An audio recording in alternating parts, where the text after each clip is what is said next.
전화 빨리 끊으세요. 머스카이 바로 끊어보시죠.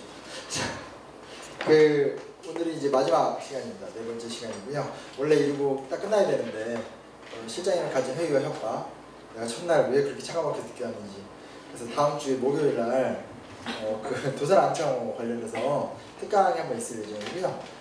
되게 웃긴 일이 있었습니다. 편집자가 이제 영화 막 이렇게 했잖아요. 그러니까 자기들 딴에는 요즘 이제 밀정이 개봉되잖아요. 그래서 갑자기 저한테 만들어서 포스터로 줬는데, 밀정을 중심으로 보는 안창호 선생 이야기 뭐 이렇게. 근데 아무 상관이 없거든요. 안창호하고 일단은 아무 상관이 없어요. 그래서 아무데나 막 붙이면 큰일 나요. 그래서 내가 이게 뭐예요? 그래서 막 글을 저랑 한마디 협의 없이 그냥 웹 디자인을 한 거예요. 그래서 제가 이건 버려야 되겠네요. 이러면서 이렇게 하면서 아무거나 혹시나 밀정과 안창호 아무 상관이 없습니다. 그래서 이상한 얘기가 들었는데 그렇고요. 이거는 귀향입니다. 영화 귀향이고요. 귀향. 이거 한번 꼭 보고 가야 돼요. 이게 잔인하다고? 그래, 깜짝 놀랐다. 이 책은 좋은 책이야. 요즘 선풍적인 인기를 끌고 있는 책이야. 아주 반응이 굉장히 좋습니다. 출간된 지 이제 일주일이 안 됐는데 일세가 다 나갔어요. 5,000부가 다 나갔어요. 놀랍죠? 야, 시킨 줄 알잖아. 앞에서 뭔가 이렇게 유도하는 거예요. 그래서 2세 뽑는다 그래서 저도 지금 약간 얼떨떨한. 예스24의 오늘의 책으로, 그건 예스24 MD들이 선택하는 건데, 오늘부터 이제 토요일까지 떠있다고 합니다. 행복하고요. 계속 잘 됐으면 좋겠어요. 뿌듯한 작업이시네.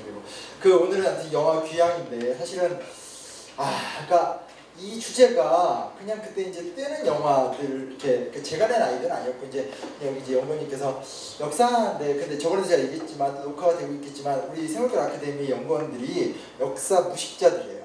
잘 몰라요. 그러니까 이런 거 읽어 몰라. 진짜 좀 수준이 굉장히 낮아요.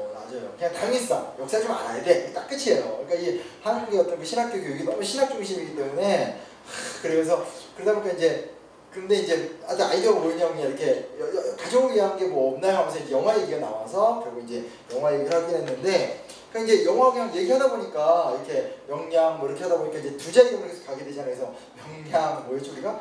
명량, 암살, 동주, 귀향이 된 거예요. 근데 그렇게 했는데 해놓고 이제 제가 강의록을 생각하다 보니까 잘못 선택했다. 왜냐면 이게 다른 것들은 좀 이렇게 뭐 부시고 싸우고 이 정도인데 오늘 내용이 너무 세요. 그래가지고 이게 보통 이제 우리 여성단체나 이런 데 가서 이렇게 강의하고 이러는 건데, 그래서 이게 우리 아무튼 학생들 난이도에 이게 맞을까, 특히 요 녀석 이렇게 우리 꼬맹이들 심각합니다. 그래서 모르겠는데 아무튼 좀 그래요. 근데 사실 큰 주제긴 하고 아주 중요한 주제고, 아마 제가 오래 돌아다니면서 아무튼 국정화 문제하고 제일 많이 떠들고 다니는 주제고요. 사실 좀 더 깊이 이따가도 얘기하겠지만, 요즘 여성혐오 같은 논란 많잖아요. 여성혐오 같은 논란도 많고, 뭐 메갈리아 같은 문제를 두고 사실은 이제 해결하지 않는 감정 싸움을 또 하고 있기도 하는 것도 많고, 그래서 얼마 전에 제가 이제 예전에 정의당 쪽 한번 가서 강의했던 적이 있는데, 한 분이 이제 책 사시다고 저한테 카톡 와가지고 제가 자 정의당 100만 당원 모두 제 책 사야 됩니다 이렇게 또 깨알 같은 걸 날렸더니 갑자기 알겠습니다 이런 게 아니라 갑자기 저희 지금 당이 난리예요. 그래서 왜 그러세요? 그러니까 메갈리아 논쟁 이후 저희는 헤어나오고 있지는 못해요. 그러니까 정당 중에 유일하게 그걸 이제 논평을 하는 바람에 이제 내부 논쟁이 돼버렸는데, 사실 이게 끝나지 않는 논쟁이잖아요. 그게 이제 사실은 찬성하는 측과 반대하는 측 모두가 다 사실은 무슨 뭐 여성 문제에 대해서 또 다 이제 무슨 일배대 이것도 아니니까, 그러니까 한 정당을 흔들 정도로 지금 좀 문제가 생기더라고요. 그래서 근데 연결이 돼요. 이게 연결이 돼요. 일본 학자랑 우리나라 학자가 위안부 세미나를 했었을 때, 우리나라 역사학자가 이거는 일본 민족이 우리에게 줬던 어떤 죄악이다 이렇게 얘기했었을 때, 일본에 이제 우에노 지지코라는 여성 사회학자가 대놓고 이제 맞받아치면서 이거는 민족 문제가 아니라 여성 문제다.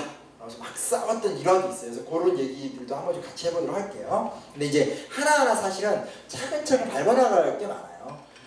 귀향은 보셨죠? 네. 재미없죠? 재밌으셨어요?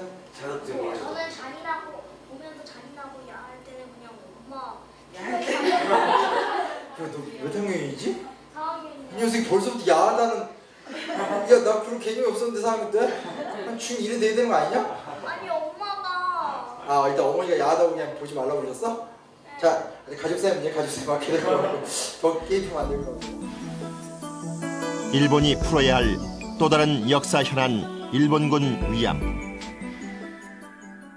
あのざまはね、ちょっと話するとね、恥ずかしいけど、本当に女の子と無様だよ。いいかね、兵隊ずーっと並んで一列に。女の人はね、股をしながらタバコ吸ってるだけだよ。それで一回2、3分で終わりで、チャカチャカってやったら終わり。はい、次、それで。もうありとあらゆること日本の兵隊やってきたからね、強姦、林間やってきたしね。だからそういう点をね、彼らかばおうとしてるやったことは事実なんだ。ただ、本当に、ただ、強制がないから、そんなバカなことは言ってるけども、実際やったことは間違い。 2차 세계대전 당시 일본은 군의 사기 진작과 성역 해소를 위해 일본이 무력으로 점령한 식민지 여성들을 강제로 동원해 성노예가 될 것을 강요하였다. 이들을 일본군 위안부라 부르는데 한국, 필리핀, 네덜란드 여성 등 일본의 강압에 의해 희생된 여성 피해자는 약 20여만 명에 이른다. 43 kasi dumating ang mga sundalong Hapon dun sa aming baryo sa Balintog, San Juan Labra. Ngayon kami tatlo kami magkakapatid din, pinaguhuli kami. Pero ang mga Hapon noon mabagsik na, masyado nang magulo noon. Ngayon dinala kami sa garrison. Ang ginawa nilang garrison namin yung munisipyo. 돈으로 보상 되겠어요. 나 도로지 연희급사할 때를 돌려주세요. いわば、官憲がですね、家に押し入っていって人さらねごとく連れていくという、そういう強制性はなかったということでは。 일본군에 의한 강제 동원과 성폭행으로 희생당한 피해자가 명백히 있음에도 불구하고 강제 동원 사실을 부인했던 과거 일본 정부.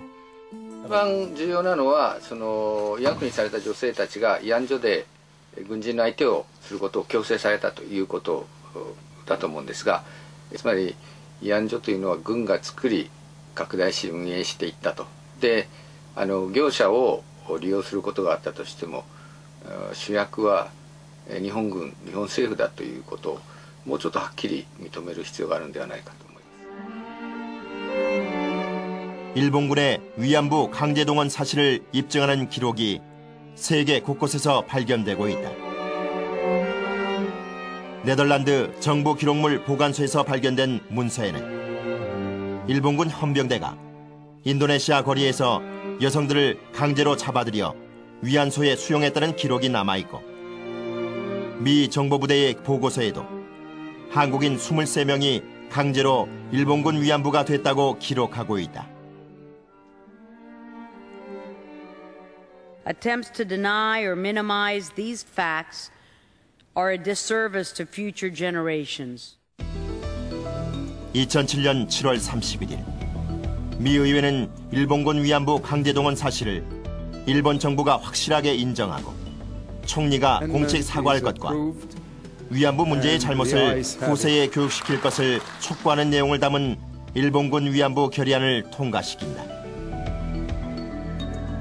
미 하원을 필두로 네덜란드, 캐나다, 그리고 유럽 의회에서도 일본군 위안부 결의안이 통과됐다. 일본 정부는 더 이상 역사적 진실 앞에 책임을 회피해선 안 될 것이다. 일본군 위안부 피해자들이 연로에서 이 세상을 뜨더라도 꽃다운 어린 나이에 피해를 당한 할머니들의 한은 결코 지워지지 않을 것이기 때문이다. 생존자들이 사망하여 영영 속죄할 길이 사라지기 전에 일본 정부는 진심 어린 사죄와 보상으로 국제사회 일원으로서 역할을 해야 할 것이다.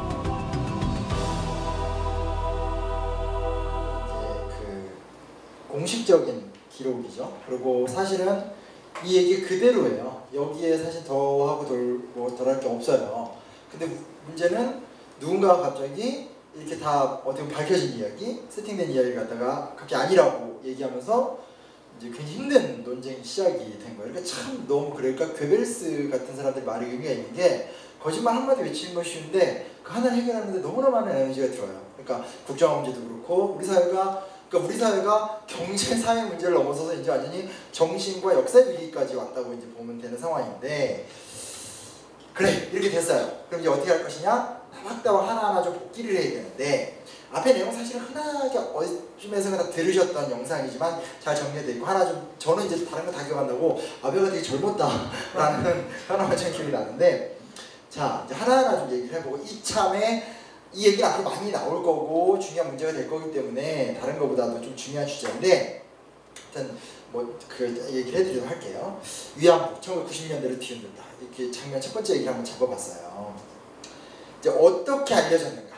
세 가지 키워드가 있어요. 1990년대 초반 여성학자 할머니들의 증언, 일본 정부의 증언. 여기 세 가지가 포인트인데 지금 이분이 김학순 할머니예요. 아까도 그 위에서 영상을 보셨을 거예요. 최초로 공중에 나와서 자기 자신의 위안부 학대 사실을 인정하셨던 분이고요. 경기도에 가면 나눔의 집이라는 데가 있어요. 위안부 할머니들 사시는 곳인데 글쎄 제가 거기를 추천을 해야 될지 말아야 될지 모르겠어요. 이게 그렇게 잘 돼 있지 않고 우리나라의 소위 말하는 박물관의 시스템 자체가 너무 뭐라 하더나 그러니까 자료가 별로 부족한데 결국 그런 영상 자료식으로 보기 때문에 이런 형태가 너무 강하기 때문에 참 이렇게 어디를 이렇게 애들하고 자녀들하고 이제 어딜 갔다 오면 사실 애들 입장에 피곤하고 지루하고 짜증만 나는 거의 뭐 이런 게 많아요. 이게 사실 국립중앙박물관부터 그러잖아요. 그냥 국립중앙박물관 들어가면 제일 건물 좋네, 바닥 좋네, 저기 뭔가 멋있는 거 세워져 있는데 가까이 보니까 좀 후졌고 나머지 볼 거 아무것도 없고 항상 이런 식이잖아요. 그래서 결국 그 좋은 건물에 들어가 보면 이제 아시잖아요. 이렇게 비싼 물토기부터 시작해서 수많은 청동검 이후 이제 볼 거 아무것도 없고 이제 조선시대 북구시장으로 써있고 그러니까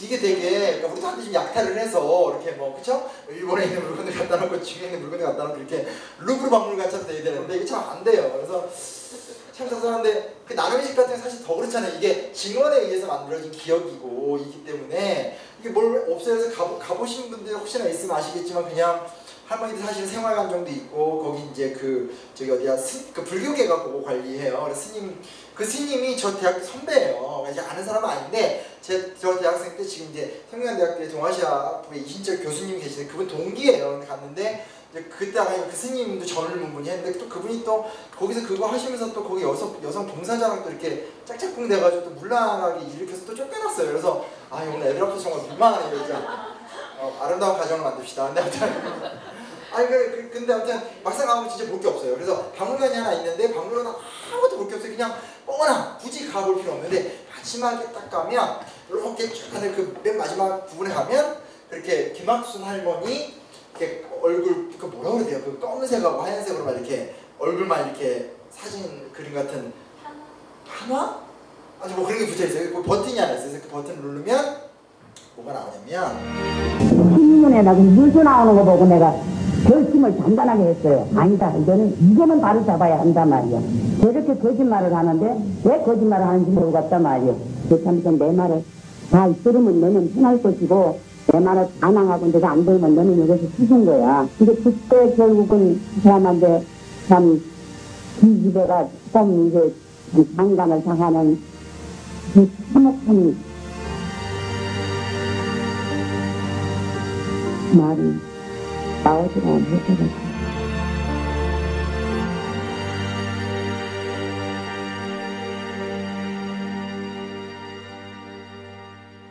이게 지금 인터넷에 자료를 찾아보면 91년도 나오고 92년도도 나오고 해서 저도 쓴 거에 92년을 썼는데 또 91년이어서 아마 이게 91년이 맞을 거예요. 좀 헷갈리는데 어쨌건 이게 이제 그 김학순 할머니가 요 이제 한국정신대문제대책협의회 우리나라 이제 여성 단체들, 여성 민회나 여성 단체들의 지원 속에서 처음으로 이제 90년대 초반에 발표를 한 거예요. 그리고 되게 흥미롭게도 일단 보여드리고 얘기해 드릴게요. 뭐냐면 이제 네, 일본군 위안부에 대한 군의 강제 동원을 인정하고 사죄했던 이 고노 다마를 재검증하는 보고서가 오늘 발표됩니다. 일본 측이 어떤 식의 해석을 내놓느냐에 따라서 한일 관계의 향방도 크게 좌우될 것으로 보입니다. 네, 먼저 1993년 일본의 고노 담화에는 어떤 내용이 담겨 있었는지 당시의 담화 내용부터 살펴보겠습니다. 今次調査の結果、長期にかつ広範な地域にわたって慰安所が設置され、数多くの慰安婦が存在したことが認められた。慰安所は当時の軍当局の要請により設営されたものであり、慰安所の設置、管理及び慰安婦の移送については、旧日本軍が直接あるいは間接にこれに関与した。慰安婦の募集については、軍の要請を受けた業者が主としてこれに当たったが、その場合も還元、強圧によると本人たちの意思に反して集められた事例が数多くあり、さらに官憲などが直接これに加担したこともあったことが明らかになった。我々はこのような歴史の真実を回避することなく、むしろこれを歴史の教訓として直視していきたい。我々は歴史研究、歴史教育を通じて、このような問題を長く記憶に留め、同じ過ちを決して繰り返さないという固い決意を改めて表明する。요게 이제 고노다마라고 93년에 이제 그 김학순 할머니의 증언 이후에 일본 정부가 자체 조사에 들어가요. 그래서 자체 조사도 나왔고 아사히 신문사에서 특종 같은 걸 터뜨리면서도 사건이 커지고 해서 정부 조사로 93년 이제 그 당시 관방 이제 장관이었던 이 고노 장관이 이제 이런 식으로 공식 발표를 했어요. 이 명문을 두고 사실 학계에서는 부족하다라고 괜히 많이 비판도 해요. 아까 그 잠깐 왔다 갔다 일본 역사학자 한 분 계셨죠. 머리 하얀 요시미 요시아키. 요시아키인가 봐요. 내 책에도 요시미라고 써놨는데 큰일 났네. 추가는 됐는데. 아니 근데 뭐냐면 그 사람이 되게 중요한 역할을 하게 돼요. 그 얘기 좀 이따 해드릴 텐데 아무튼 어디 그 김학순 할머니 증언과 그 결과를 이제 일본 정부가 조사를 해서 발표한 거예요. 근데 여기 하나를 더 보여드릴게요. 이게 더 중요한 게 하나 있어요. 이건 이제 좀 포괄적으로 일본이 아베 다마에서 주목해야 할 부분은 20년 전 무라야마 다마의 핵심 키워드가 담길지 여부입니다. 특히 식민 지배와 침략에 대한 통절한 반성과 사죄를 담은 다마 내용을 계승할지에 관심이 쏠리고 있는데요. 무라야마 다마가 나오게 된 배경과 의미를 이선아 기자가 다시 짚어보겠습니다. 1955년 이후 40년 가까이 단독 정권을 유지하던 자민당은 1993년 중의원 선거에서 처음으로 과반수 의석 확보에 실패합니다. 잇따라 터진 정치 스캔들과 거품 경제 몰락으로 민심이 돌아섰기 때문입니다. 10개월간 정권을 내준 자민당은 1994년 6월 사회당과 신당 사키가케와 함께 연립정권을 구성합니다. 자민당은 정권 재창출을 위해 무라야마 도메이치 사회당 당수에게 총리를 양보합니다. 일본의 과거를 청산할 절호의 기회라고 판단한 무라야마 총리는 전쟁을 반성하고 평화에 대한 의지를 표명하는 국회 결의안을 추진합니다. 하지만 불참자가 속출하면서 만장일치 대신 다수결로 결의안이 간신히 채택되는 우여곡절을 겪습니다. 당시 소장파 의원이던 아베 총리도 불참했습니다. 이에 무라야마 총리는 정치 생명을 걸고 식민 지배와 침략에 대한 통절한 반성과 사죄를 담은 전후 50주년 담화를 발표했습니다. 我が国は植民地支配と侵略によって多くの国々、とりわけアジア諸国の人々に対して多大の損害と苦痛を与えました。ここに改めて痛切な反省の意を表し、心からのお詫びの気持ちを表明いたします。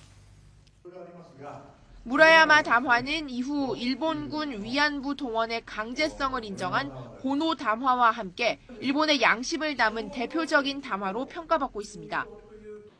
꼭 20년이 지난 오늘 과거사 왜곡을 거듭해온 아베사 총리가 내놓을 총리 담화에 관심이 쏠리는 이유입니다. YTN 이선아입니다. 아베가 무슨 소리 했는지는 다 아실 거고요.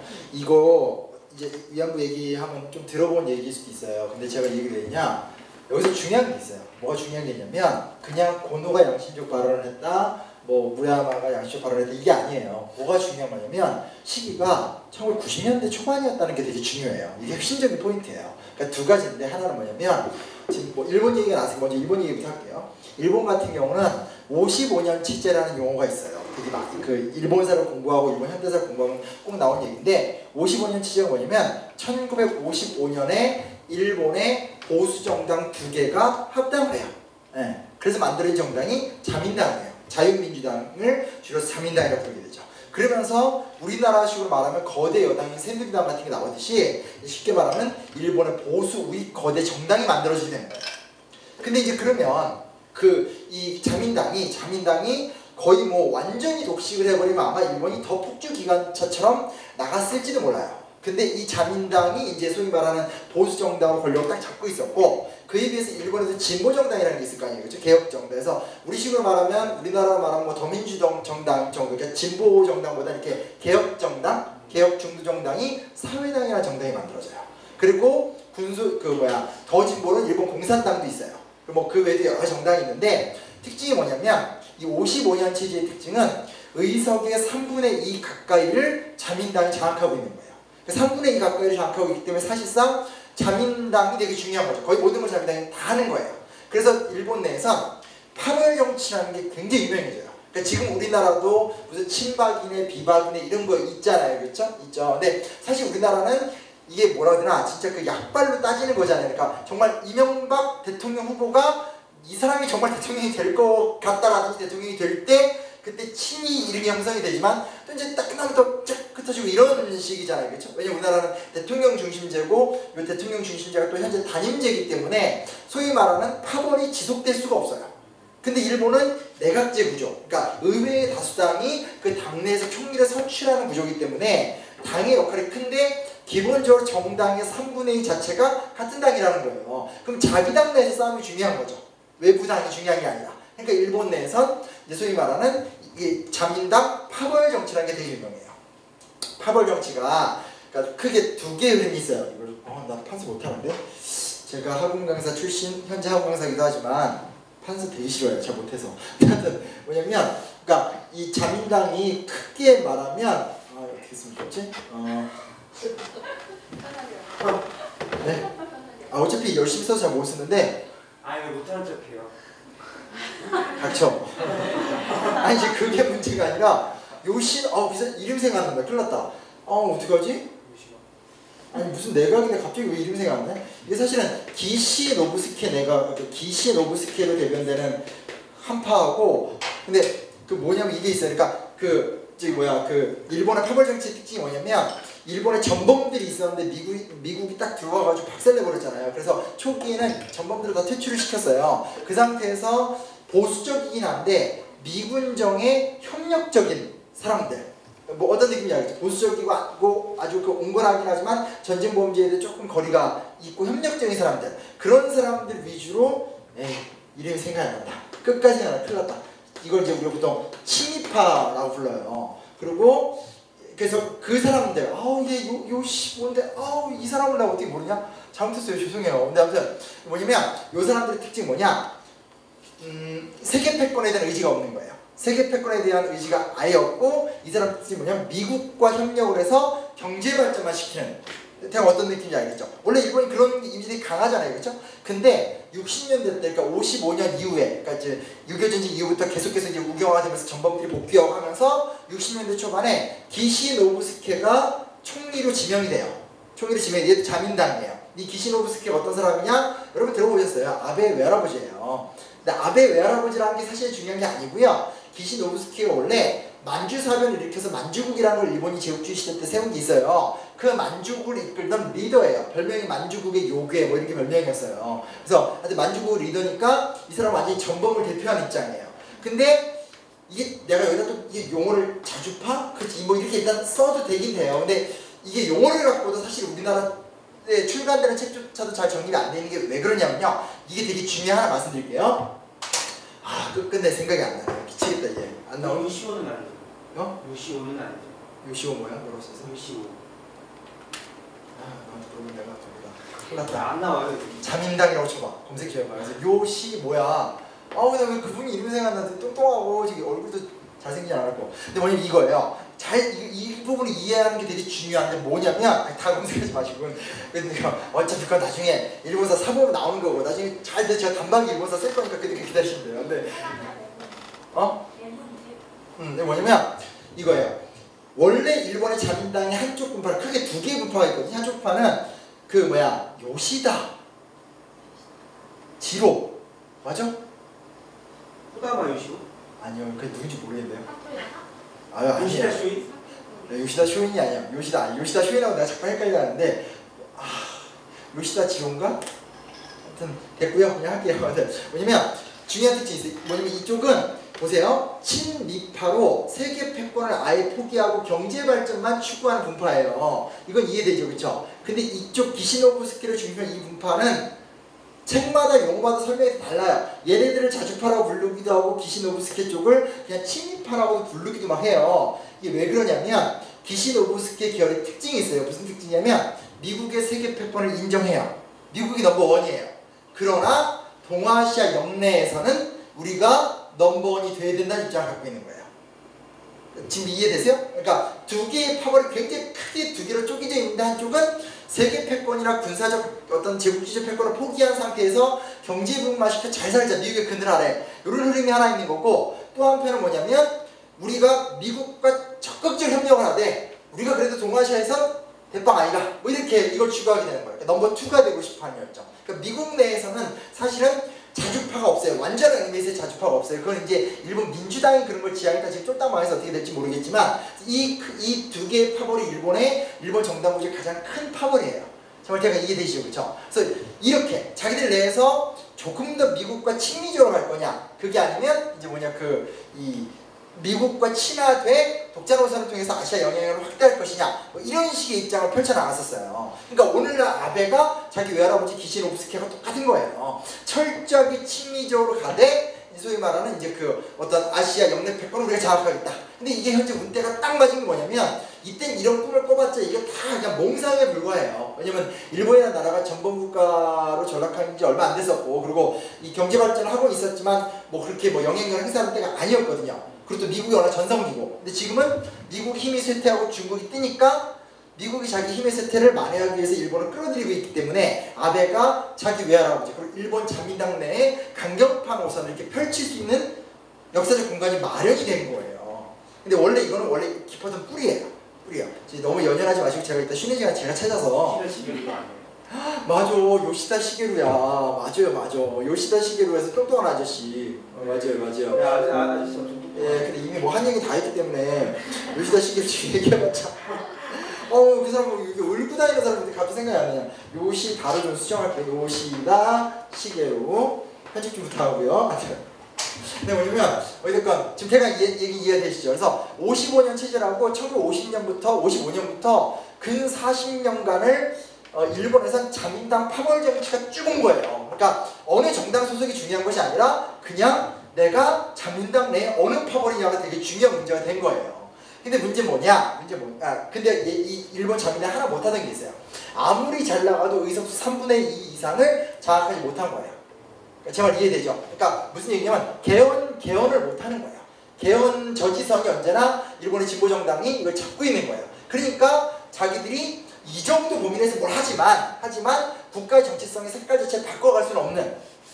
근데 지금은 일본의 진보정당들이 완전히 망한 상태거든요. 그러다 보니까 일본 내에서 아베가 대내외적으로 너무 좋은 거예요. 외부적으로 미국이 힘 빠지는데 중국이 세지니까 딱 그걸 메꿔주는 게 자기네 역할하면 영내패권 할 수 있는 거고, 내부적으로는 일본의 무슨 사회당이나 어떤 일본 공산당 완전히 망했고요. 어떤 동아시아 한중일의 3국의 우위관계를 되게 중요시했던 민주당도 지금 망한 상태이기 때문에 완전 자민당 독주체제가 되니까 내외적으로 너무너무 좋은 거예요. 더군다나 뭐 아베노믹스 같은 거 들어보셨잖아요. 환율 저가 정책 같은 것들이 먹히고 이러면서 지금 현재 아베가 일본에서 가장 이제 최장수 총리로 지금 예정이 된다고 이런 얘기 하잖아요. 대략 어떤 느낌인지 아시겠죠?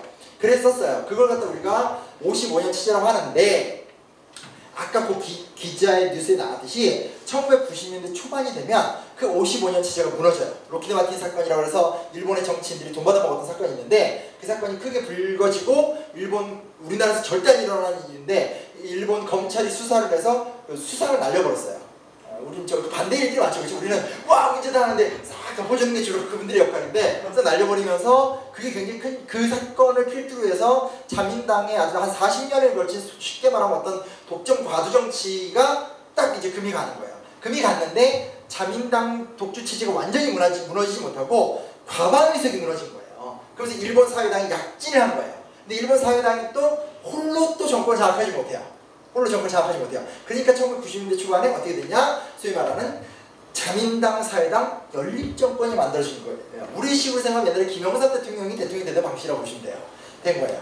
됐기 때문에 됐고 아까 나왔듯이 무라야마 총리 전에는 호소카와 총리라고 있었어요. 일본의 노무현으로 불렸다. 그러니까 반대로 불렸죠. 나중에 노무현 대통령이 됐었을 때 굉장히 많은 사람들이 호소카와 총리의 어떤 한국파인을 이렇게 불렸을 정도로 일본의 파벌 정치와 굉장히 상관없이 밑바닥부터 치고 올라와서 일본의 어떤 개혁이 상징이 됐는데 그가 이제 실제로 1년도 통치를 못하고 정치자금 3천만 원을 받은 게 문제가 돼서 단돈 3천만 원을 그 사람이 낙마를 해요.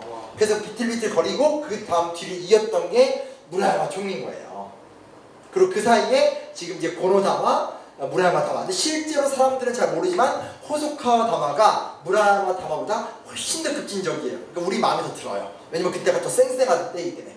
그러니까 무슨 얘기냐면 지금 우리는 일본의 양심이다 이런 얘기 편안하게 하지만 사실은 1990년대 초반에 일본의 민주화가 이루어졌기 때문에 일본 정부가 이렇게 빠르게 인정하고 빠르게 뭔가를 대응할 수 있었다는 걸 이해할 필요가 있는 거예요. 이해되시죠? 그걸 꼭 알 필요가 있는 거예요. 그래서 지금 일본이 또 안 그러는 이유는 뭐냐면 그 이후에 우리가 알다시피 옛날에 그 누구 있었잖아요. 그 흰머리 그 아베 전에 그 오래 갔다 있는데 모이즈미 총리 있었고 아소 아베 이렇게 오기 때문에 이제 안 되는 거거든요. 그래서 전제는 뭐냐면 위안부가 이렇게 세상에 알려질 수 있고 우리가 이렇게 주장할 수 있는 배경에는 첫째 일본의 민주화가 있었다는 거예요. 두 번째 뭐가 있냐? 우리의 민주화도 있었다는 거예요. 우리가 1987년에 6월 항쟁을 통해서 무너지잖아요. 전단 정권이 정권 자체가 무너지진 않았지만 민주화가 됐고 결국은 노태우 대통령이 그 민주화를 적극적으로 수용하면서 정권 연장을 했던 거 아니에요, 그죠? 했던 거죠. 그리고 이제 그다음 김영삼, 김대중으로 오게 됐는데 무슨 얘기냐면 6월 항쟁을 통해서 결정적으로 전두환 정권이 폐지하고 기억하시는 분들은 기억하시겠지만 8월 이후부터 노동자 대투쟁이 시작이 돼요. 그리고 90년대 초반부터 우리나라에서 뭐가 만들어지냐? 시민단체들이 만들어지기 시작해요. 경실련 같은 단체가 대표적인 단체들이에요. 환경운동연합 같은 데 다 그때 나왔어요. 시민단체가 만들어지고 조선일보 같은 보수 언론들이 운동권 애들이 세잖아요. 굉장히 강성이니까 역으로 이제 시민단체들을 많이 보도를 해줘요. 그래서 그 당시에 소위 말하는 시민단체와 보수 언론의 희한한 야합이다. 그러니까 이제 조선일보 같은 애들도 이제 소위 말하는 전략적 선택을 한 거예요. 얘네들은 얘네가 좀 평화적이니까 돌리지 하는데 그게 영향을 미치면서 우리나라에 어마어마한 시민운동의 전성기가 몰아닥친 거죠. 왜냐면 우리나라 시민운동 단체들이 실제로 단체 회원들이 몇만 명이 안 돼요. 몇만 명이. 우리나라에서 제일 많은 게 환경운동연합인데 환경운동연합이 걔네가 7만인가 8만인 걸로 알고 있고 10만이 안 돼요. 그리고 그 외에 녹색연합 같은 단체들 10,000명. 참여하는 데가 15,000명인가밖에 안 돼. 민족문제연구소도 12,000-13,000명 정도 되고 그러니까 실제로 우리나라가 시민운동이라고 하지만 정말 깨어있는 시민들이 시민운동을 하는 거지 시민들이 많이 모이는 게 아니에요. 왜냐면 외국에 가보면 무슨 200만 명, 300만 명 시민운동 단체 수가 그렇거든요. 그러니까 이게 완전히 비교가 사실은 안 되는 상황이에요. 그래서 그런데 그런 단체들이 굉장히 활발하게 하게 되고 그래서 사실은 그런 배경이 있는 거고 그래서 이제 시민단체가 만들어졌다는 걸 우리가 굳이 얘기하는 건 단순하게 시민단체가 만들어졌다는 걸 얘기하고 싶은 것이 아니라 이제 정치적 민주화 외에 각종 이야기들을 다 할 수 있는 시대가 된 거예요. 그 동성, 동본, 결혼 같은 거 문제 제기를 한다든지 그리고 90년대 말이 되면 우리나라에 굉장히 큰 이슈가 현재 되고 있는 이렇게 동성애 같은 논쟁들도 처음으로 그때 이제 나타나기 시작하고 그러면서 온갖 여러 가지 사회 주제들이 막 쏟아져 나오고 87년 이후에 민간인 학살 문제라든지 이승만 박정희 정권 때 인권연행 같은 얘기들도 그때 다 나온 거예요. 다 나와. 그러니까 무슨 얘기냐면 위안부 이야기가 세상에 나올 수 있었던 배경에는 두 개의 민주화가 있었다는 거예요. 한편에서의 민주화는 일본의 민주화가 있었던 거고 한편은 우리 사회의 민주화가 있었던 거죠. 그래서 양쪽의 민주화가 없었으면 사실은 위안부 문제가 세상에 알려질 수가 없었어요. 그걸 알아야 된다는 거예요. 그러니까 그러니까 민주주의라는 것은 공기와 같아서 밥이라는 것은 안 먹으면 배가 고픈데 민주주의는 숨을 그냥 쉬니까 자연스럽고 당연한 거잖아요. 근데 이제 실제로 이제 정말 민주주의가 억눌리면 숨 쉬면 사람이 죽잖아. 이런 걸 느끼듯이 실제로 이런 여러 주장이 나올 수 있는 것은 사회적 민주화 혹은 동아시아적 민주화가 있었기 때문에 가능했다는 사실을 전제를 두고 접근을 해야지 그냥 저 나쁜 일본 놈인데 옛날에 무슨 고노나 무라나 같이 약간 착하게 생긴 사람들이 양식 발언했는데 저런 좋은 사람들 이건 너무너무나 천박한 민족주의적 인식인 거예요. 오늘 작정한 민족주의 깔 건데 일단 어떤 얘기인지 아시겠죠? 그 다음 여성학자 할머니들의 증언. 요 얘기를 지금 해야 될지 나중에 얘기해야 될지 좀 고민이긴 한데 이제 잠깐만요. 그냥 얘기를 할게요. 그 뭐냐면 여기 하나 중요한 게 세 번째 여성학자들 할머니들의 증언이에요. 이게 되게 특별한 거예요. 뭐냐면 이화여기 여성학 그 그룹 1세대 그룹 우리 이제 윤정수인가 오늘 이상하게 이름이 하나도 생각이 안 나는데 그 이제 그분이 있었는데 여성학자들이 자기 어린 시절을 더듬어 본 거예요. 나중에 여성학자가 되고 사회학자 된다면 더듬어 보니까 내가 분명히 끌려갈 뻔한 기억이 있거든. 근데 그게 뭐냐면 1944년 정신대 근로령이라는 거예요. 그래서 만들어진 단체 이름이 한국정신대 문제대책협의회잖아요. 근데 이건 좀 오해가 있어요. 뭐냐면 정신대라는 건 모두가 다 우리가 지금 현재 알고 있는 위안부가 아니에요. 그러니까 이 정신대의 대부분은 가서 성노동을 강요당한 것이 아니라 성노예를 강요당한 게 아니라 막 군복에 단추 달고 그냥 노동을 했던 게 오히려 대부분이에요. 그리고 그거는 1944년이기 때문에 해방 1년 전이잖아요. 이렇게 말하면 일본이 갑자기 1년 전에 여자들을 데려간 거 같잖아요. 그게 아니에요. 그래서 사실 이 단체 이름 때문에 오해가 많은데 이왕 정한 단체 이름을 바꿀 수가 없으니까 쭉 쓰는 건데 현재는 우리가 정신대란 말을 그래서 안 쓰는 거예요. 그러니까 1944년 정신대 근로령을 통해서 동원이 되는 건 맞는데 그거는 44년이니까 전쟁 막바지니까 그냥 막 마구잡이로 남자고 여자고 다 끌고 가고 모두가 다 성노예로 끌려간 것도 아니고 가서 이렇게 막 군수공장 같아서 여성들이 노동하고 이랬던 거고 이따 얘기를 해드리겠지만 1937년에 중일전쟁이 터지는데 그 다음에 국가총동원법이라는 게 통과가 돼요. 그때부터 본격적으로 위안부가 동원이 된 거예요. 그래서 이 이름에 대한 오해를 일단 제거하셔야 돼요. 정신대라고 하니까 정신대 근로령이 1944년이면 또 1년 전에만 잠깐 했네. 이게 아니라는 거예요. 일단 거기서부터 오해가 있는 거고 두 번째 이 정신대가 또 그 정신대가 아니에요. 실제로 어떤 여성분 할머니 같은 경우는 그분은 그냥 일치시대에 끌려가서 노동을 했는데 이 사건이 알려지니까 그 할아버지가 너 그런 일 했어? 하면서 이혼을 당했던 사람이 있어요. 자기는 이제 끌려갔던 게 아닌데 이제 오해를 받은 거죠. 그래서 이건 좀 사실은 이게 좀 용어가 바뀔 필요는 있는데 워낙 이 단체가 오랫동안 해왔고 이게 유지가 되기 때문에 어쩔 수 없이 지금 좀 쓰고 있는 좀 그런 한계를 좀 갖고 있어요. 근데 중요한 건 뭐냐면 90년대 초반에 여성학자들이 있을 때 이 문제를 연구했고 증언자들을 찾아 나갔어요. 제가 아는 그 교수님의 증언에 따르면 이거 뭐 이름이 드는 거 얼마 전에 무슨 컨퍼런스 가서 들었던 얘기인데 주진호 교수님이 우리는 이제 처음으로 이제 90년대 초반에 친일 문제를 다룬 다큐멘터리를 찍을 때 그 메인 이제 뭐 그런 거 있잖아요. MC 같은 거 나왔대요. 근데 그 얘기 이제 교수님이 하시면서 했던 얘기는 보라고 우리나라에서 친일 문제에 대한 첫 다큐멘터리를 자기가 찍었는데 그게 1990년이라는 거예요. 얼마나 상황이 심각해요. 그걸 찍은 다음에 PD가 뭐라고 물어보냐면 우리 다음에 뭐 할까요? 라고 물으니까 주진호 교수님이 우리 위안부 문제를 하자. 위안부가 있었다는 걸 알고 있었던 거예요. 역사학자들이. 근데 그걸 하지 못한 이유는 뭐냐? 증언자도 없고 자료도 없기 때문에. 그걸 못한 거예요. 못했는데 여성학자들이 자료를 조사해보니까 끔찍한 동원 사례가 있다는 걸 알게 되고 수습을 하다 보니까 그 경험을 당하셨던 할머니들을 만나게 된 거예요. 근데 여기서 되게 중요한 게 하나 있어요. 이따가 다시 한번 강조해드릴 얘기지만 뭐냐면 이거예요. 이거죠. 그러니까 뭐냐면 이게 되게 중요한 얘기예요. 다 알았어요. 그러니까 뭘 알았냐면 일제시대가 1945년 해방됐잖아요. 해방되고 나서 징용 다 알았어요. 징병 다 알았어요. 일제가 우리를 얼만큼 고통스럽게 했는지 하면서 알았던 거예요. 다 알았어요. 근데 너무나 놀랍고 충격적이게도 위안부 이야기에 대해서는 몰랐어요. 일반인들이. 그러니까 이게 옛날에 증언에 따르면 어떻게 하냐면요. 1950년대 때 정치가들 딱 모이면 사람들이 이렇게 주먹을 끌어야 되잖아요. 주먹을 끌어야 되니까 어떻게 하냐면 일단 그러니까 요즘 정치인들하고 농담을 하는데 모이면 일단 어떻게 얘기해 주냐면 그때의 외정때를 기억해 보시오 얘기해요. 그러니까 외정때란 말은 일제시대를 기억해 보시오 하면 사람들이 막 당했던 사람들이니까 앉아서 아유 이렇게 되면서 분위기가 막 고조가 되면서 정치 연설을 하는 게 그때 유행이 돼요. 근데 문제가 뭐냐면 그렇게 일본을 막 이를 갈고 그런 얘기를 다 했지만 위안부 문제 사실 얘기를 못했던 거예요. 그러니까 얘기를 몰랐어요 사람들이. 그게 되게 중요한 문제인 거예요. 그러니까 우리나라가 45년 해방이 됐는데 1991년이든 92년이든 김학순 할머니가 첫 증언을 하기 전까지 역사학자들 일부가 그 내용을 알고 있었고 알고 있었지만 증언자도 없었고 자료도 없었고 일반 대중은 아무도 몰랐다는 거예요. 이게 되게 중요한 문제라는 거예요. 그 50년간 왜 아무도 몰랐냐는 거예요. 왜 아무도 몰랐냐는 거예요. 왜 몰랐을까요? 말을 하면 쫓겨났기 때문에 그래요.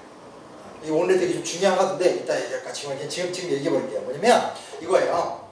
내가 어떻게 끌려간 좀 이따 얘기해. 끌려가서 알 수 없는 고초를 당했어요. 돌아왔어요. 와서 아빠한테 얘기를 해요. 그러면 내 딸이 더러운 여자가 됐다. 쫓겨내버리는 거예요. 남편한테 얘기하면 내가 창녀랑 살고 있다. 이혼하는 거예요. 100만 번 양보해서 거기까지 이해가 되는 구석이 조금이라도 있다 쳐요. 문제 뭐냐? 자식한테 얘기하면 내가 더러운 자궁에서 나왔다. 인연을 끝낸 거예요.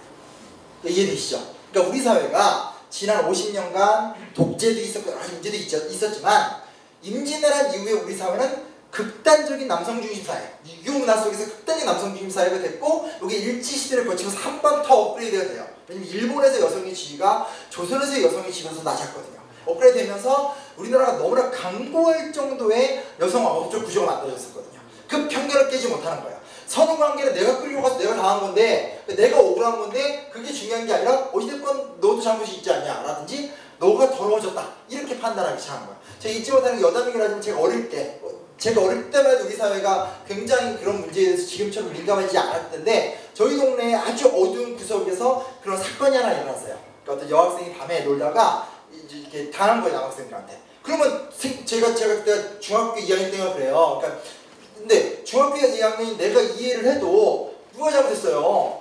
그 밤에 여자를 덮친 남자 놈들이 그 죽을 놈들인 거잖아요. 근데 동네 아저씨 3명이 앉아서 저 어린 게 저기 날라리가 밤에 돌아다니는 거다 이렇게 얘기를 하는 거예요.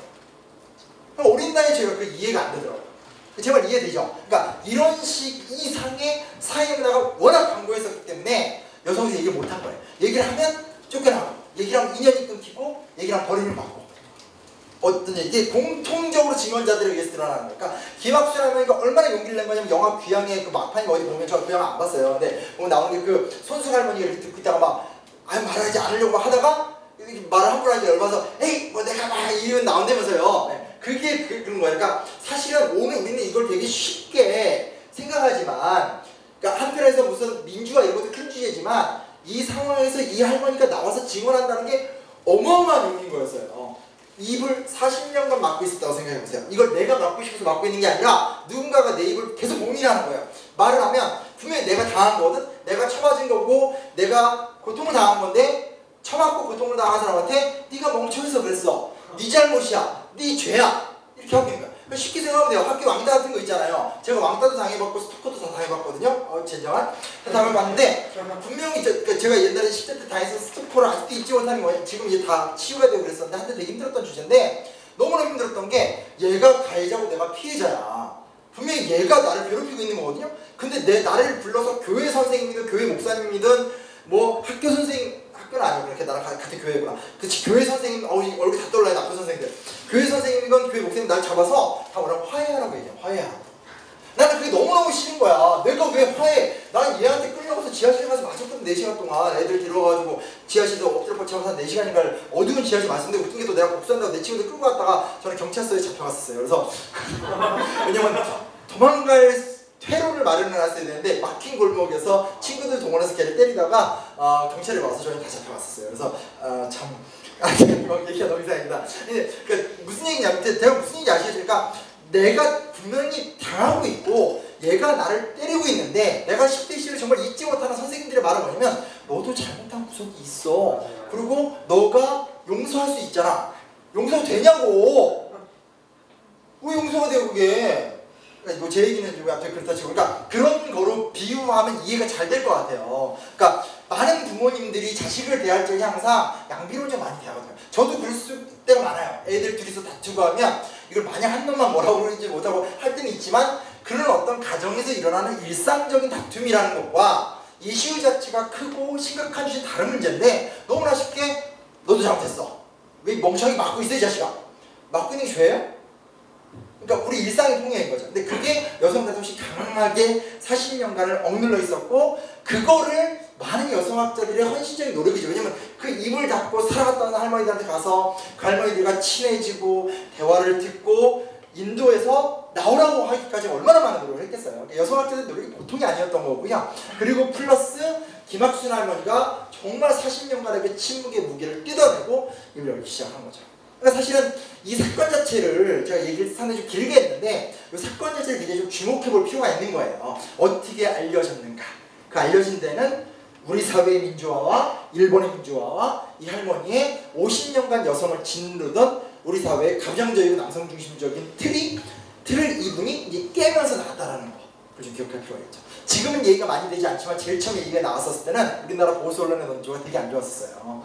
어떤 느낌이 오죠? 자발적 매춘부 이런 말 한 거예요. 근데 이제 이게 알려지고 일본에서 빨리빨리 대응이 나오고 또 이제 뉴욕타임즈, 그러니까 미국도 막 가고 이러면서 미국 뉴욕타임즈에서 아주 이렇게 좀 이렇게 우호적인 보도가 나오니까 우리나라 이제 보수 언론이 자연스럽게 방향을 돌리면서 온 거예요. 그리고 지금 30년이 돼서 지금은 우리 사회에서 그 누구도 소녀상이나 위안부 문제에 대해서 이견을 제시하지 않잖아요. 그러니까 무슨 얘기냐면 40년, 50년은 침묵이라는 칙칙질로 사람의 입을 처박아놓고 계속 때린 거예요. 그 때린 거는 크게 보면 독재정권 시절이고 우리가 못 먹던 시절이니까 어떤 그런 큰 담론 때문에 말을 못한 것도 분명히 있어요. 하지만 미시적인 현실에서 남성 중심의 문화가 여성 입을 계속 매일매일 매순간 뚫어 막았던 거죠. 근데 그거를 이제 부시고 나오게 된 이제 그 사건이기 때문에 굉장히 큰 의미를 갖고 있다라는 거고요. 이해되시죠? 네. 그런 얘기를 좀 자세히. 그래서 이 사건의 기적성. 근데 그 50년간은 그런 침묵이었고 그 이후 30년간은 지금 이제는 위안부 문제에 대해서 누구도 토를 달지 못하잖아요. 당연하고 우리가 다 위안부 할머니들 편이 돼 있죠. 그걸 만들기도 30년을 걸린 거예요.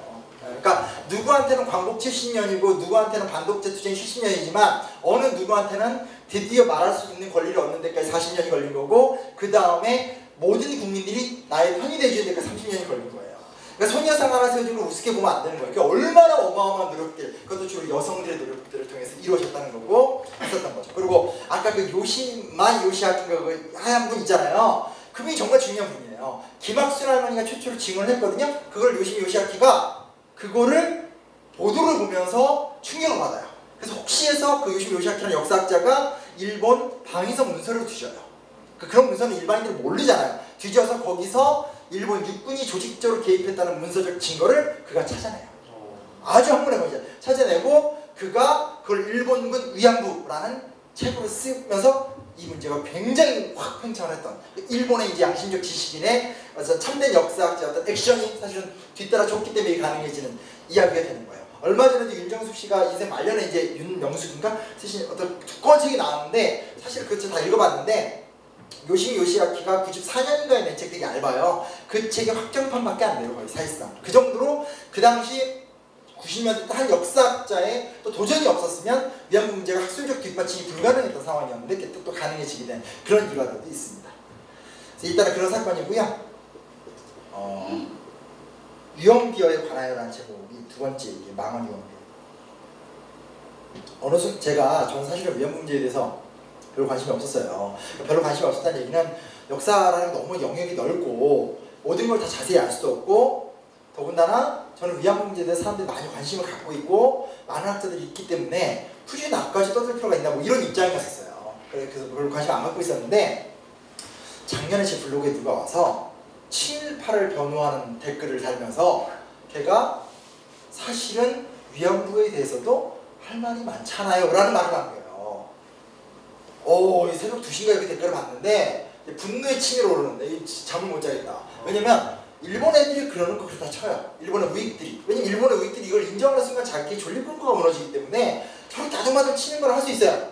그러니까 새누리당에 어느 막 이렇게 어떤 극단적인 구구파 의원이 박정희를 막 찬양하고 이런 거 할 수 있다고 생각해요. 근데 문제 뭐냐? 한국인이 돼서 딱 봐도 느낌 남자인데 남자애가 친일을 변호하는 걸 넘어서서 친일을 변호하기 위해서 위안부에 대해서 저렇게 말한다? 완전히 제가 꼭지가 들었어요. 그래서 제가 그때부터 서점에 가서 이제 구할 수 있는 모든 자료를 이제 아낌없이 투자하면서 이제 혼자 이렇게 봤는데 이게 또 오래 이렇게 유용하게 써먹을지 몰랐는데 그러니까 이게 문제인 거예요. 제가 뭘 유용하게 써먹는 게 중요한 게 아니라 우리 사이에서 이제 유언비어가 남실되기 시작해요. 남실되기 시작해요. 유명한 그 작년에 뭐 그런 것도 있었잖아요. 어떤 이름이 잘 생각 안 난다고 서남기가 누가 이제 이게 뭐 플래카드 하나 들고 위안부 할머니들 거짓말하지 마십시오. 당신들이 자발적 매춘부였다는 거 다 압니다. 이런 걸 우리나라 사람이 막 들고 했던 퍼포먼스를 했던 적이 있어서 난리가 났던 적이 있었어요. 그러니까 무슨 얘기냐면 지금 이제 우리 사회 내의 역사 논쟁을 거치잖아요. 사실은 뭐 이렇게 어떤 건국절, 뭐 박정희, 뭐 뉴라틱이 연결되는데 그것들을 이제 완전하게 세팅을 지으려면 결국은 일제시대를 좀 좋게 만들어야 되니까 뭐 이렇게 또 친일파들을 미화시켜야 되니까 그 과정 중에서 이 얘기까지 말려 들어가고 있는 사실 그런 꼴이에요. 되게 심각하고 답답한 건데 그래서 또 유언비어에 대해 하나하나 얘기를 하게 되는데 일단 유언비어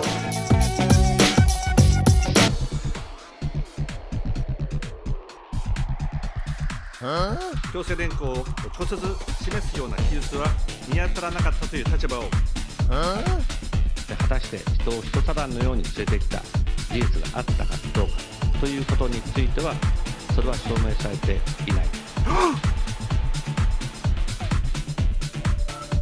国ぐるみで、性奴隷にしたいわれなき中傷がですね今世界で行われているのも法によって多くの人々が傷つき悲しみ苦しみそして怒りを覚えた日本のイメージは大きく傷ついた慰安婦問題については人身売買の規制となって切に尽くしがたい思いをされた方々のことを思うと今でも私は胸が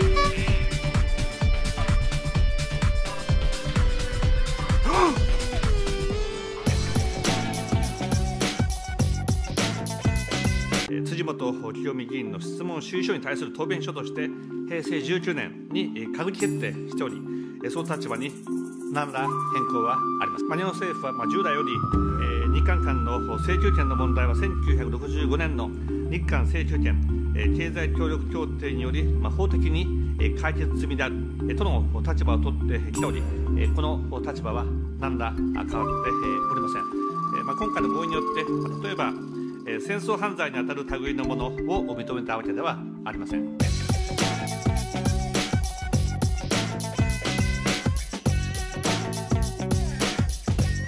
일본군 위안부 동원의 강제성은 어떠한 경우에도 부정할 수 없는 역사적 사실이고 진실입니다.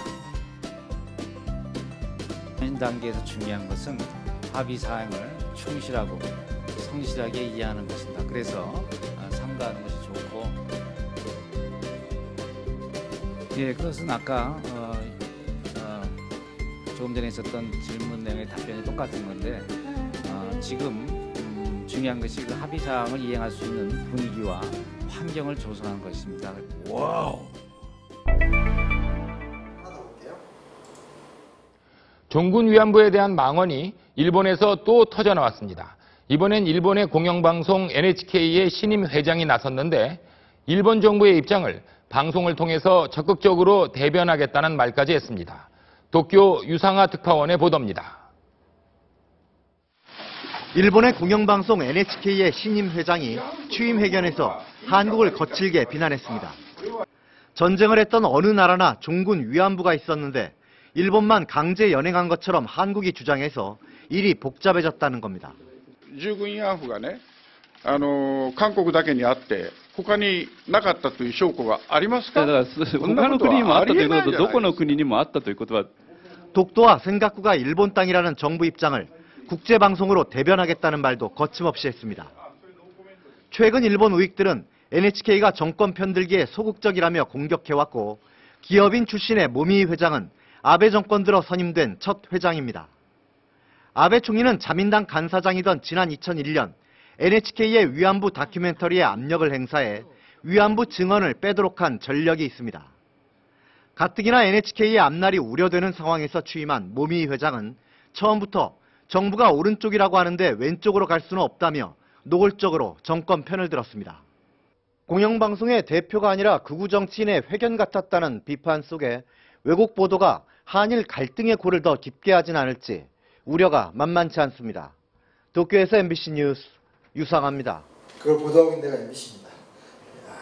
대단한데 이거. 너무 이상한데 이거. 그러니까 안 찔리나. 이제 뭐 이런 하시모토 오토루 일본 유신의 공동대표는 일본도 전쟁터의 성 문제로 여성을 이용했던 것은 틀림없다. 미국, 프랑스, 영국 뭐 등등등이 뭐 다 하지 않았냐 이렇게 물타기도 하고요. 이제 그 자민당 의원 사쿠라다 요시타카는 위안부는 2차 세계대전 당시 일본 국내법상 합법적 매춘부였다. 그러니까 대강 어떤 하나의 방식이 있어요. 그렇죠? 뭐 물타기 한다라든지 섞어버린다라든지 뭐 아니면 우리만의 특별한 얘기 아니다. 증거가 없다. 몇 가지 얘기들이 있어요. 여기에 사실은 오해를 더한 영화가 있어요. 그 이제 여러분이 보시고 오신 귀향이라는 영화예요. 약간 얘기가 이상하죠. 여태까지 영화를 계속 칭찬만 했는데, 그러니까 물론 이제 뭐 제가 반귀향파 뭐 이런 건 아니에요. 제가 뭐 이상한 결론을 낼 거라 생각을 하실 필요는 없는데, 봅시다 일단. 왜 그런지를 하나하나 좀, 그러니까 좀 종합적으로 설명해 드리기 위해서 하는 건데.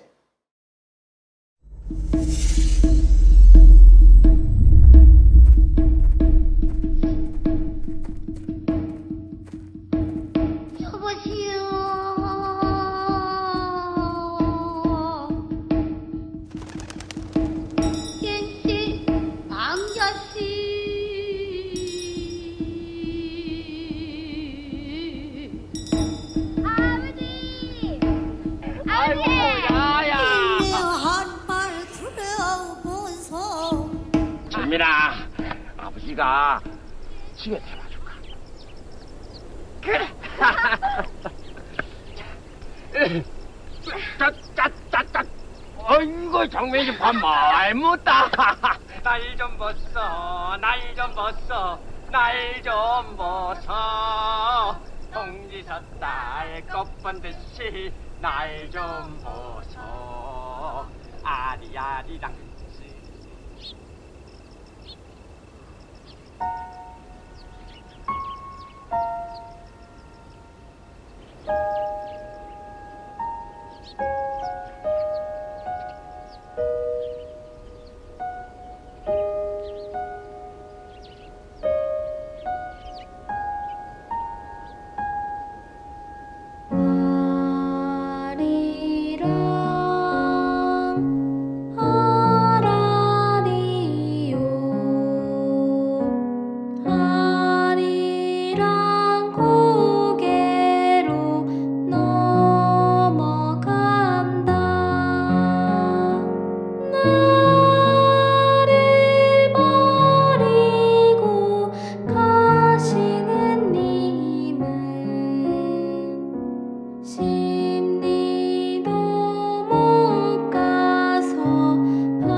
사실 이 영화가 오해를 강화시킨 영화예요. 그래서 여기서 이 영화는 세 가지 문제가 있어요.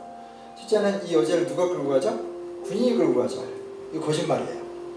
두 번째는 이 영화를 보면 엄마랑 아빠랑 애랑 되게 사이가 좋잖아요. 이것도 거짓말이에요. 세 번째는 자세하게 좀 이따 얘기해 줄게요. 약간 풍자꾼인 거지. 세 번째, 이 극단적인 분위기, 진홍국 같은 이게 우리 이성적 사고를 마비시켜요. 사실 하나하나 좀 체계적으로 얘기해 줄게요. 이건 이제 제 책에 나오는 그림인데 함축을 시켜봤어요. 뭐라고 하냐면 일본군 애들이 지쳐서 뻗어있잖아요. 뻗어있죠? 고민을 해요. 뭐 외국에 나가 있으니 뭐 힘들어 보이는데 이제 군인이에요. 정치인이 뭐 천황을 위해 충성해야지. 조선에서 뭐 여성을 데려와서 이렇게 뭐 해 뭐 이런 얘기예요. 그리고 여기 누가 있냐? 군복을 입지 않은 민간인 사기꾼이 와서 꼬시고 있죠. 돈 벌고 싶지? 가정의 편이 좀 어렵지? 좋은 기회였지. 참 잘 그린 그림이에요. 이거. 너무 분위기 심각해서인지 농담하니까 아무도 웃어있더라고요. 계속 심각해질 필요 없으니까. 자, 뭐냐면 얘기를 하나 해줄게요. 보면 일단 첫째, 문서가 발견이 됐어요. 육군성 부관통첩 1938년 3월 4일 군위안소 종업부등 모집에 관한 건이라고 나와있습니다. 쭉 나오고 있는 핵심이 뭐냐면 그 실시는 관계지방의 한병이나 경찰 당국과 연결을 긴밀하고 이에 의해 군의 위신 유지상 그리고 사용제상 유감이 없도록 배려할 것을 명령에 의거 통첩한다. 뭐냐면 이거를 사인했던 사람은 당시 육군 차관이에요. 차관. 제 책에 되게 자세히 나와 있고 요시미 요시아키 같은 전문서 적으면 더 자세히 나와 있을 거예요. 그러니까 무슨 얘기냐면 문서 나왔어요. 문서가 그러니까 잠깐만 하나하나 좀 설명을 해드릴게요. 첫째, 좀 이따 제가 혹시 까먹을 수 있으니까 20만 명 뭐냐고만 좀 이따 물어봐 주세요. 그건 제가 혹시 넘어갈 수 있어서. 뭐냐면 이 당시에는 그러니까 1937년 중일전쟁이 터져요. 중국을 대상으로 일본이 정면전을 벌이고요. 38년 돼서 국가총동원법을 통과시키면서부터 본격적으로 조직적으로 여성들을 동원해요. 그게 위안부 스토리의 시작이에요. 근데 시간을 조금 더 앞당겨 보면 1931년에 만주사변이라는 게 터져요. 그 무슨 얘기냐면 이시하라 간지 중장을 비롯해서 일본의 육군이 내각의 말을 듣지 않고 단독 결행을 해서 만주를 점령한 사건이에요. 그러니까 쉽게 말해 이거예요. 박근혜 대통령이 뭐 이렇게 명령 내리지도 않았는데 우리나라 육군이 군대 끌고 뭐 예를 들어서 어디 점령했다 뭐 이런 사건이에요. 그러면서 일본 내각이 붕괴가 돼요. 그 이후에 여러분들은 잘 모르겠지만 뭐 5.15 사건, 2.26 사건 같은 일본 내에서 군부가 내각, 그러니까 기존에 있는 정치인들을 무력화시키는 몇 차례 중요한 사건들이 터져요. 그러면서 1937년 중일전쟁 직전에는 어떤 상황이 되냐? 군이 내각을 장악해요. 그래서 언뜻 일본 역사를 들어보신 분들 중에 도조 히데키 이런 말 들어봤잖아요. 도조 히데키가 일본의 총리 대신인데 그 사람 장군이었거든요. 육군 장성별 4기짜리예요. 그러니까 무슨 얘기냐면 1937년에 전면적으로 일본이 전쟁을 시작하던 바로 그때는 일본의 군부와 일본의 군부와 정부가 구분하는 게 의미가 없다는 거예요. 그 전제를 먼저 알고 계실 필요가 있어요. 그 당시에는 군부가 정부고 정부가 군부예요. 제가 이해되죠, 그렇죠? 그걸 무조건 전제로 알고 있어야 돼요. 두 번째 뭐냐? 여성들을 조직적으로 동원했어요. 조직적으로 동원한 문서가 이거 외에도 여러 개가 발견이 됐어요. 문서가 많아야 된다고 주장하는 사람도 있어요. 그건 말 같지도 않은 소리예요. 그건 역사학의 기본을 모르는 사람들이에요. 역사학은 아주 적은 자료들을 바탕으로 사건을 구성하고 추론해 나가요. 물론 가끔 가다가 조선왕조실록처럼 너무 자세한 자료들이 가끔 있어요. 정말 가끔 있는 자료들이지 흔한 자료들이 아니에요. 예. 그리고 이런 것들은 은밀하게 진행할 수밖에 없는 거고 되게 도덕적으로 비판을 받을 수밖에 없는 작업들이기 때문에 문서를 많이 남길 리가 없어요. 자료가 전부가 당연한 거예요. 근데 웃긴 사실이 뭐냐? 이런 문서들을 사인했던 사람들이 당시 육군 장차관들이에요. 그러니까 무슨 얘기냐면 당시에 국가 전체를 좌지우지하는 고위급 인사들이 이 위안부 문제에 대해서 깊숙이 개입했다는 것이 다 증명이 된 상태예요. 이 제기를 할 수 없어요. 이거에 대한 제대로 된 반박을 하는 일본 우익의 주장은 아무것도 없어요. 항상 얘기하는 게 뭐냐? 자료가 부족하다. 이 얘기만 하고 있는 거예요. 뭐 근데 부족한 뭐예요? 너무 정확한 자료가 있는데 말했을 때 안 소리예요. 그리고 이걸 사인했던 전결자들의 사인이 남아있거든요. 그러니까 무슨 얘기냐면 1937년 물론 최초의 위안소가 만들어진 건 1931년 만주사변이 일어났었을 때 고해의 말에 이제 뭐냐 일본 해군에서 상하이 사변을 일으켜요. 그러니까 상하이를 점령했고 그 다음에 이제 윤봉길 아저씨가 폭탄을 던졌었는데 그 상하이 사변 당시에 상하이를 점령했던 일본 육군에서 제일 처음으로 위안소를 운영해요. 위안, 컴포트, 그러니까 군인들을 이렇게 안락하게 해주는 걸 만드는 게 기원이에요. 그 이상의 자료는 현재 없기 때문에 그 이상은 우리가 알 수는 없는데 여기 현재 남아있는 기록으로는 31년 시점에 만들었다고 보고 있어요. 상하이 사건 당시에. 그리고 37년 이후에 본격화가 됐고 국가 총동원 정책의 일환으로 진행이 된 게 맞아요. 이건 아예 부정할 수가 없어요. 그래서 왜 그러냐면 여러 가지 증거들이 또 있어요. 여성들을 옮겨가야 되잖아요. 지역별로 옮겨가야 되는데 옮기려면 배를 타고 가야 되죠. 비행기가 아니라. 근데 그 당시에 동아시아 일본 관련 모든 그러니까 일본이 관할하는 모든 배들은 다 일본 육군성에서 관할을 했어요. 예. 그러니까 기본적으로 여성들이 이동을 하려더라도 그걸 군이 몰랐다는 말이 안 되는 거예요. 기본적으로. 예. 그리고 상부에서 명령이 내려오면 그 명령이 일단 어디로 갈 것 같아요? 조선 총독부로 가요. 조선 총독부에서 다시 국가 운영으로 가게 되는 거예요. 이거는 위안뿐만이 아니라 징용 다 그랬어요. 모든 면에서 다 그랬었어요. 근데 이건 너무나 명확하고 정확하게 국가주도, 군부주도의 사업이 맞아요. 조직적으로 계산이 됐었다. 이 첫째 이해가 되시는 거죠? 두 번째 뭐냐? 근데 문제는 뭐냐? 말단에 데려가는 게 문제가 돼요. 데려가는 게. 보세요. 여기 나와있죠? 군의 위신 유지상 그리고 사회부에서 유감이 없도록 배려한다. 생각을 해보세요. 상식적으로 생각해보세요. 여기 두 가지 중요한 상식이 있어요. 첫째, 위안부들을 모집을 해야 돼요. 근데 어느 날 갑자기 우리나라 경찰들이 와서 이거 막 급수해서 여자들 데려간다고 생각해보세요. 가만히 있겠어요? 가만히 있을 수 있는 문제가 아니잖아요. 내가 내 딸이 아니더라도 뛰어나가 싸울 거 아니야, 솔직히. 그리고 그 아버지라면, 아까 그 아버지라면 그렇게 그 귀한 동에 끌려가잖아. 그럼 놔두겠어요? 그렇게 애를 이뻐하고 등치도 있고 무거운 애를 우리 6살짜리 내가 안아주면서 야 이거 도저히 안 된다 이러면서 내려놓으면 애가 웃으면서 나 이제 안 돼? 이러면서 막. 근데 그 15살 여자를 지혜에다 지고 한중 용사진 아저씨가 막 아니야 그러면서 그런 아빠가 군인이 와서 끌고 가면 가만히 있겠냐고요. 곡괭이를 들고 나가서 한 놈 찍어 죽이고 자기 죽겠지. 그러면 그렇게 해서 말에 아저씨 한번 죽어요. 그럼 그 동네 사람들 가만히 있겠어요? 지금 같은 이런 도시화 시대 속에서도 만약에 예를 들어서 그런 일이 벌어지면 사람들이 가만히 있지 않을 텐데, 농촌에 아주 정주적인 공동체 아니에요. 딱 거기서 자기들끼리 수십 년간 살면서 서로 다 아는 사람들이잖아요. 그 아는 사람들이 마을에 김씨네 딸이 끌려갔다. 그것도 군인들이 와서 여자를 갑자기 끌고 갔다. 가만히 있겠냐고요. 도시가 도시래. 그 농촌이 박살이 나도 다시 죽창을 꺼내는 거 우리 동학농민 운동의 후회 아니에요. 가로 찔르고. 그러니까 뭐냐면 기본적으로 국가가 주도한 건 맞아요. 그러나 여자를 동원하는 방식이 정확한 그림이 이건 거예요. 민간업자를 동원하는 거예요. 민간업자를 동원해서 가서 꼬시는 거죠. 근데 여기서 또 하나 또 중요한 게 있어요. 두 번째, 첫째는 꼬시는 게 민간업자였다는 걸 인정하셔야 돼요. 그러면 이게 문제가 정리가 되는 거예요. 근데 문제 뭐냐? 두 번째, 그러면 민간업자가 이제 민간업자예요. 왔어요. 여자들 데려가야 돼요. 데려가야 되는데 여자들 데려가야 되는데 생각을 해보세요. 아까 나온 아빠가 덩실덩실 치는 집에 그 딸이 얼마나 아빠를 좋아하고 사랑하겠어. 그럼 걔는 가족에 대한 유착관계가 높은 애예요. 집을 벗어날 리가 없어요. 그리고 누가 와서 얘기하더라도 안 돼요. 아빠가 안 된다고 그랬어요. 이럴 거예요. 그걸 민간업자가 모를 거라고 생각하세요? 민간업자가 어떻게 했을 것 같아요? 그런 애를 찾아가는 게 아니에요. 누굴 찾아가겠어요? 가정에서 구타를 당하거나 아빠와 사이가 안 좋거나, 이 당시 여성들이 교육을 받고 싶어하는 마음들이 많았는데 그 교육기를 안 주는 집안이라든지 결손가정, 어려운 집, 요즘 시험 날라리도 있잖아요. 우리 사회에서 범죄 온상이 되는 친구들이 대부분 다 어디예요? 다들 보면 집이 가난하거나 아빠가 폭력적이거나 이런 문제 때문에 가정의 유착관계가 떨어진 친구들이 거리로 나오거나, 그래서 그런 사람들이 대부분 다 범죄의 희생자가 되게 많이 되잖아요. 똑같은 거예요. 그런 사람들을 대상으로 민간업자가 가서 오시는 거예요.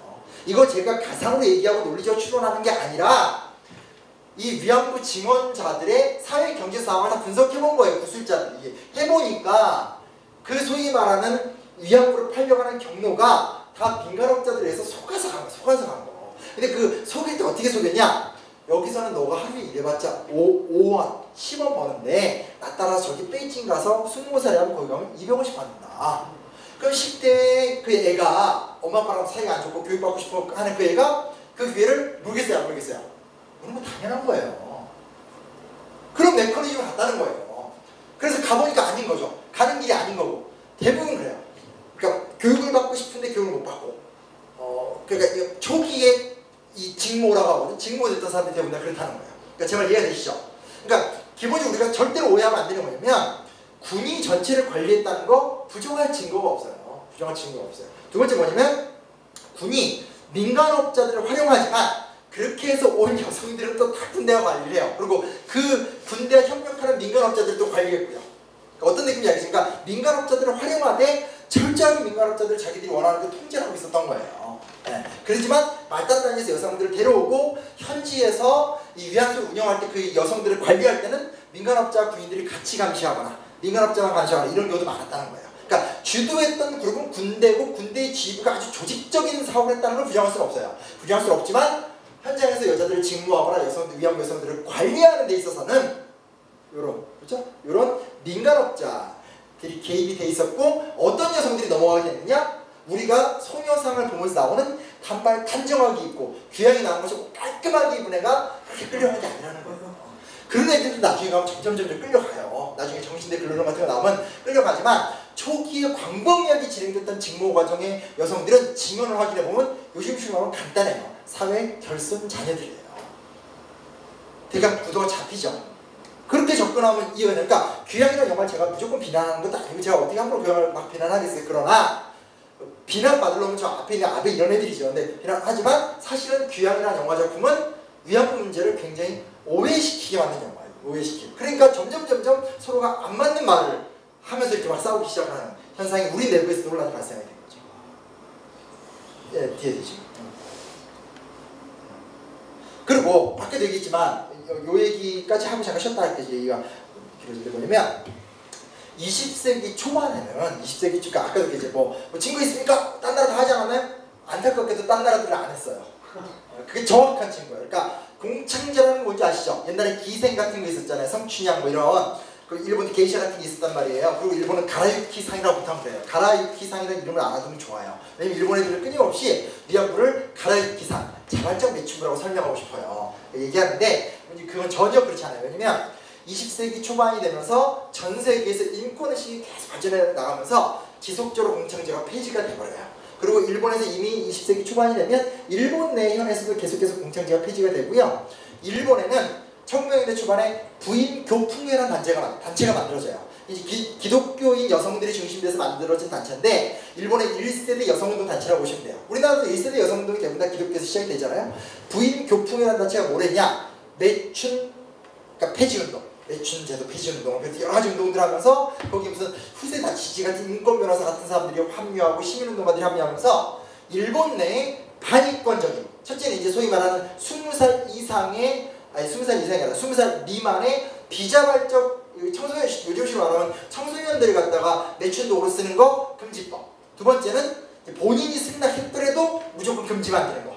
그럼 마지막 목표는 이제 전면적인 어떤 폐지까지 가는 건데 그런 운동이 일본 내에서 1920년대까지 활발하게 진행이 됐어요. 일본 내에도 사실은 어떤 그런 공창제 같은 것들이 거의 소멸이 되어가고 있던 단계였었고 세계적으로는 이제 여기서 말하는 세계 서구 국가들이죠. 그런 국가들한테는 공창제는 찾아볼 수가 없어요. 찾아볼 수가 없어요. 근데 무슨 뭐가 말하는 대강당 앞과 잡히죠.